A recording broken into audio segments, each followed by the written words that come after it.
Lots has happened in the last few days, and today I'm going to cover Epstein, nationalism and attacking science. So starting with Epstein, Trump has reacted to the ever-increasing release of information from the Epstein files by calling for his Justice Department to investigate Epstein's ties to senior Democrats. And shortly after that, Attorney General Pam Bondi then announced an investigation doing exactly that. And then still on Epstein, Trump started attacking longtime ally and Republican Congresswoman Marjorie Taylor Greene. Now, Taylor Greene had been openly criticising Trump and the administration for its delay in releasing the Epstein files. And she just said this week that she's been receiving death threats since Trump publicly turned on her. And finally, on this section, Ghislaine Maxwell was transferred to a low-security prison camp this summer, which was pretty controversial.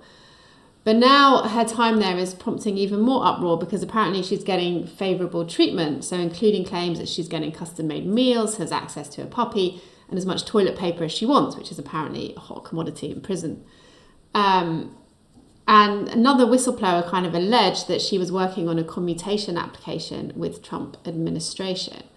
So this kind of special treatment and that alleged request for commutation has prompted speculation as to why she's getting such treatment. Moving on to nationalism, I'm going to start with a case. Paul John Bojerski, who's now 79, was born in a refugee camp just after the end of World War II. And he and his parents emigrated legally to the US in 1952 as refugees. He's been in the US ever since. This week, ICE detained him on a decades-old deportation order, initially holding him at Florida's Alligator Alcatraz before transferring him to the Chrome Detention Center. His family and attorney have alleged medical neglect, that he's in deteriorating health and he's been held in poor conditions. The administration has also expanded its immigration raids into the Democrat-led city of Charlotte in North Carolina. So city leaders said they were abruptly informed about this and they've not been given any operational details. And this all comes as there's been a new report from former military officials released on Monday, warning that there was a risk that the armed forces would be seen as politicised by the administration.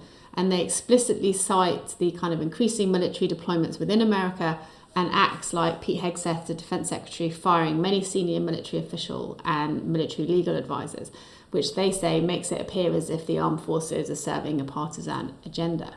And finally, just on attacking science, Health Secretary RFK Jr. instructed the Centers for Disease Control to study whether antidepressants are linked to mass shootings. And in fact, scientific studies have shown that people who commit mass shootings are not more likely to be taking antidepressants.